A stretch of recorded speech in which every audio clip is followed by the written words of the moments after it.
এক ছিল রাজ্য, লিরিয়েন নামে পরিচিত, যেখানে বাস করত এক দয়ালু ও সুন্দর রাজকুমারী, বেলি। তার চুল ছিল প্রভাতের সূর্যের মতো সোনালি এবং তার চোখ ছিল গভীর হ্রদের মতো নীল। বেলি শুধু সাধারণ রাজকুমারী ছিল না, তার ছিল এক জাদুকরী শক্তি, যা তাদের পরিবারে প্রজন্ম থেকে প্রজন্মান্তরে চলে আসছিল, প্রকৃতির সাথে কথা বলার ক্ষমতা। বেলি দিনের বেশিরভাগ সময় প্রাসাদের বাগানে কাটাতেন। তার স্পর্শে ফুল ফুটত আর পাখিরা তার জন্য আনন্দময় গান গাইত। লিরিয়েনের মানুষ তাকে খুব ভালোবাসত, কারণ তিনি তার জাদুর মাধ্যমে ফসল ফলাতে সাহায্য করতেন এবং আহত প্রাণীদের সুস্থ করতেন। একদিন মায়াবী বনের কিনারায় হাঁটতে হাঁটতে বেলি দূর থেকে এক মৃদু কান্নার শব্দ শুনলেন।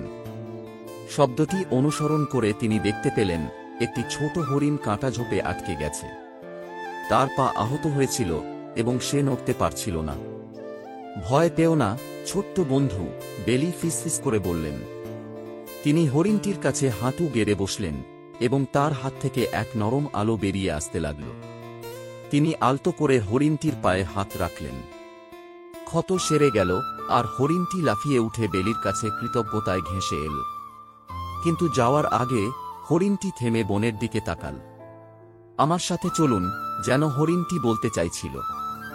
বেলি আগ্রহ নিয়ে হরিণটির পিছু নিলেন। যত ভেতরে গেলেন, গাছগুলো তত লম্বা ও ঘন হয়ে উঠল, আর তাদের সবুজ পাতা মৃদু আলো ছড়াচ্ছিল।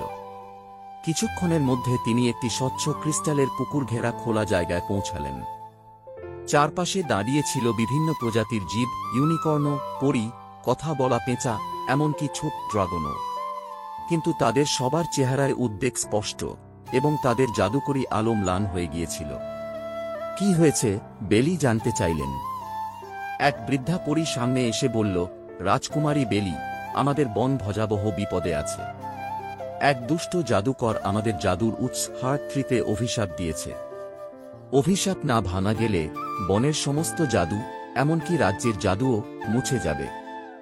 বেলির হৃদয় দৃঢ় সংকল্পে ভরে উঠল। আমি কিভাবে সাহায্য করতে পারি?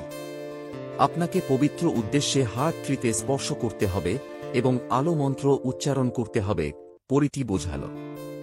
বনের কেন্দ্রস্থলে দাঁড়িয়ে ছিল হার্ট ট্রি।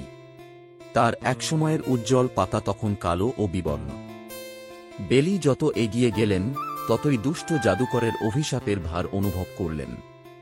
কিন্তু তিনি থামলেন না।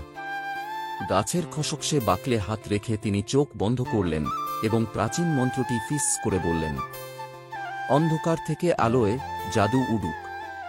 স্নেহ আর ভালোবাসায় সঠিক পুনরুদ্ধার হোক। তার হাত থেকে এক উজ্জ্বল আলো ছড়িয়ে পড়ল গাছের মধ্য দিয়ে গোটা বন জুড়ে।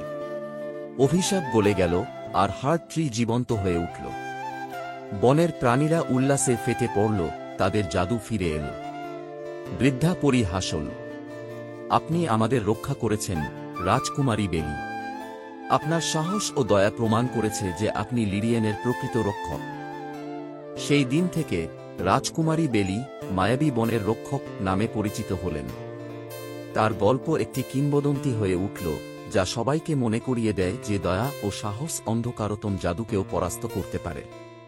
এবং সেভাবেই রাজকুমারী বেলি ও তার রাজ্য আনন্দে ভরে উঠল এবং সুখে শান্তিতে বসবাস করল।